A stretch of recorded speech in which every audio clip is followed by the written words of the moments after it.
नमस्कार दोस्तों, मैं राम गोपाल साहू आप सभी का हमारा YouTube चैनल पढ़ना स्पोकन इंग्लिश क्लासेस में स्वागत करता हूं। दोस्तों, कल हमने पार्ट ऑफ स्पीच के बारे में पढ़ा। मैंने बताया कि पार्ट ऑफ स्पीच के 8 प्रकार होते हैं, जैसा कि noun, pronoun, verb, adverb, adjective, preposition, conjunction और इंटरजेक्शन। इन्हीं शब्दों से मिलकर हम वाक्य की रचना करते हैं। हम कोई सा भी वाक्य जो बोलते हैं उसमें हम देख सकते हैं कि उसमें आने वाला जो शब्द होता है वो पार्ट ऑफ स्पीच से ही लिए जाते हैं। जैसे साधारण कोई सा भी सेंटेंस हम ले लेते हैं, एक एग्जांपल ही ले लेते हैं कि मम्मी किचन में खाना बना रही है। हम इसका ट्रांसलेशन यदि इंग्लिश में करें तो होता है इसका translation, mummy is cooking food in the kitchen. अब इसमें देखिए दोस्तों, मम्मी एक नाउन हो गया, इज आपका हेल्पिंग वर्ब हो गया या जिसको वर्ब भी बोला जा सकता है। उसके बाद कुकिंग वर्ब का आईएनजी फॉर्म। मैंने बताया था वर्ब का महत्वपूर्ण योगदान होता है सेंटेंसेस फ्रेम करने में। तो कुकिंग यहाँ पर वर्ब का आईएनजी फॉर्म। फूड भी एक नाउन हो गया। और इन द किचन, किचन एक जगह का नाम है, वो भी एक नाउन हो गया। इन जो है एक प्रीपोजिशन है। तो इस प्रकार से पार्ट ऑफ स्पीच से शब्दों को लेकर ही वाक्य बनाई जाती है। वाक्य बनाने के लिए उसका एक स्ट्रक्चर बनाना होता है, जिसको हम रूल के आधार पर बनाते हैं, टेंस के आधार पर और अन्य दूसरे जो ग्रामर है उसके आधार पर हम उसको बना सकते हैं। जैसा कि उन सभी सेंटेंसेस में ये चारों चीजों को ध्यान देना बहुत जरूरी होता है। इसीलिए मैंने बोर्ड पर लिख दिया है पार्ट ऑफ सेंटेंस। सेंटेंस की पार्ट, सेंटेंस के हिस्से। हर एक सेंटेंस में हमें मुख्य रूप से देखने को मिलेगा कि उसमें एक सब्जेक्ट होता है, हेल्पिंग वर्ब होता है, वर्ब होता है और ऑब्जेक्ट होता है। अब ये सब्जेक्ट किसे कहा जाता है? तो सब्जेक्ट के बारे में हम पहले जानते हैं कि हम जो भी वाक्य बोलते हैं उसमें कुछ काम होता है, तो उस काम को जो करने वाला होता है, जैसे मैंने कहा मम्मी किचन में खाना बना रही है, तो यहाँ खाना बनाने का काम मम्मी कर रही है, तो मम्मी हो गई सब्जेक्ट। मतलब जो काम करता है उसी को कहा जाता है सब्जेक्ट। अब वहां काम क्या हो रहा है, मम्मी क्या कर रही है? तो खाना बनाने का काम कर रही है। बनाना यहाँ का वर्ब हो गया। तो जो वर्ब होता है उसको अकॉर्डिंग टू टेंस हम यूज करते हैं, या दूसरे ग्रामर में वर्ब की 4 फॉर्म बेसिकली होती है, जिसमें हम first form, second form, third form या आईएनजी फॉर्म का यूज करते हैं।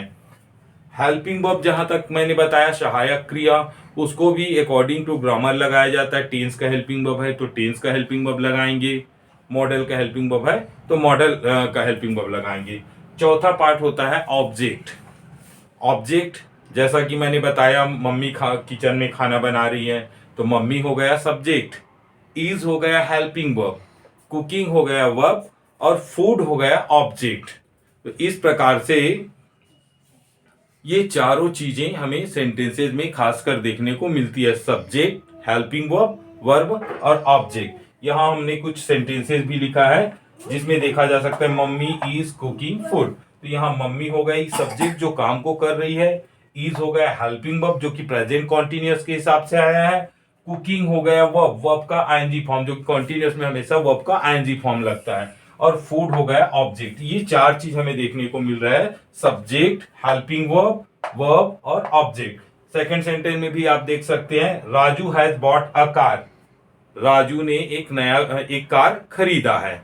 राजू ने एक कार खरीदा है, तो राजू खरीदने वाला हो गया, तो ये सब्जेक्ट हो गया। हैज हेल्पिंग वर्ब हो गया, बॉट वर्ब का थर्ड फॉर्म हो गया, अ कार ये जो है एक आर्टिकल है, कार एक नाउन है, मतलब किसी वस्तु का नाम है।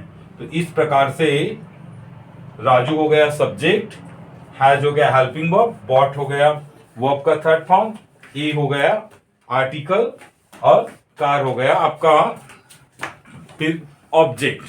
ए कार जो है ये इसका ऑब्जेक्ट हो गया, जो कि कार एक नाउन है।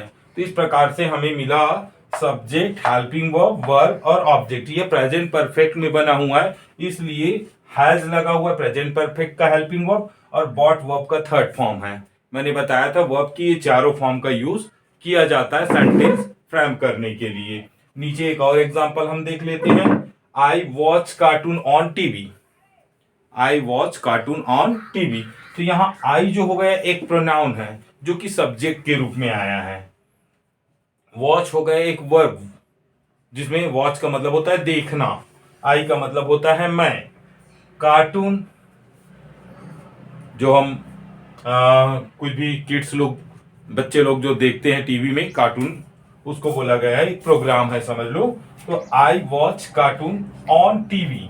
तो यहाँ I subject, watch verb, cartoon object, on एक प्रीपोजिशन, टीवी एक और नाउन है समझ लीजिए। ये प्रेजेंट सिंपल के हिसाब से बना है और अफर्मेटिव सेंटेंस है। प्रेजेंट सिंपल के अफर्मेटिव में हेल्पिंग वर्ब नहीं लगता, इसलिए यहां हेल्पिंग वर्ब नहीं आया है। तो इस प्रकार से हमें ये 3 और 4 चीज देखने को मिलता है। स्पेशली प्रेजेंट सिंपल और पास्ट सिंपल के अफर्मेटिव सेंटेंस देखें तो उसमें हेल्पिंग वर्ब नहीं आता। बाकी सभी में सब्जेक्ट के बाद आपको हेल्पिंग वर्ब देखने को मिलेगा according to tense, according to modal. तो आज के लिए बस इतना ही दोस्तों। आगे फिर हम वीडियो बनाएंगे। कल से टेंस पढ़ना स्टार्ट करेंगे। इससे पहले टेंस से पहले हम प्रोनाउन के बारे में कुछ जानेंगे। आप चाहो तो इसका स्क्रीनशॉट ले सकते हो, लेक्चर को रिपीटेडली सुन सकते हो। यदि पसंद आए हमारा लेक्चर तो हमारे वीडियो को लाइक सब्सक्राइब जरूर करना और कैसा लगा कमेंट्स भी करना। धन्यवाद दोस्तों। आज के लिए बस इतना ही। फिर नए वीडियो के साथ आप सभी से मिलते हैं।